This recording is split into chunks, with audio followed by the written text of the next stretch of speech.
ഏതെങ്കിലും കർഷകരുടെ നോക്കൂ, ഒരു സഭയിലെ ഒരു ബിഷപ്പിന് വലിയ താല്പര്യമെന്ന് പറയുന്നത് റബ്ബർ കർഷകർക്ക് 300 കിട്ടിയാൽ ഞങ്ങളൊരു MP കൊടുക്കുമെന്നുള്ളതാണ്. എത്ര വില കുറഞ്ഞ സാമ്പത്തിക രാഷ്ട്രീയമാണെന്ന് ആലോചിച്ച് നോക്കൂ. എനിക്ക് പറയാനുള്ളത് ഒറ്റ കാര്യമേ ഉള്ളൂ. റബ്ബറിൻ്റെ വിലയേക്കാൾ കൂടുതൽ ഉയർന്നു നിൽക്കുന്ന വിലയുണ്ട് ആ സഭയിലെ കന്യാസ്ത്രീകളുടെ വസ്ത്രത്തിന്, തിരുവസ്ത്രത്തിന്. എല്ലാ കന്യാസ്ത്രീകളും ഒരുമിച്ച് നമ്മളോട് പറയുന്നൊരു വാചകമുണ്ടല്ലോ, എല്ലാ ബിഷപ്പുമാരും ഒരുമിച്ച് നമ്മളോട് പറയുന്നൊരു വാചകമുണ്ടല്ലോ.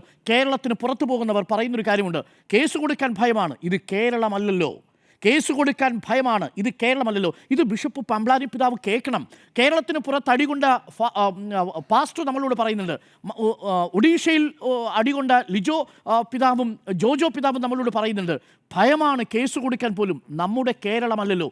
നമ്മുടെ കേരളത്തിൽ അഭിമാനത്തോടുകൂടി സഭാപ്രവർത്തനം നടത്താനും വിശ്വാസികളോടൊപ്പം സഞ്ചരിക്കാനുമുള്ള അവകാശമുണ്ട് പിതാക്കന്മാർക്കും കന്യാസ്ത്രീകൾക്കും.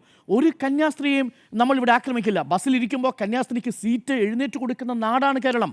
ബസ്സിൽ സഞ്ചരിക്കുമ്പോൾ ഏതെങ്കിലും ഒരു പിതാവിനെ കണ്ടാൽ ഏത് മതസമുദായത്തിൽ വിശ്വസിക്കുന്നവനാണെങ്കിലും ഒന്ന് എഴുന്നേറ്റ് ഒന്ന് തലകുനിക്കുന്ന നാടാണ് കേരളം. ഈ നാട് എങ്ങനെയായി മാറി?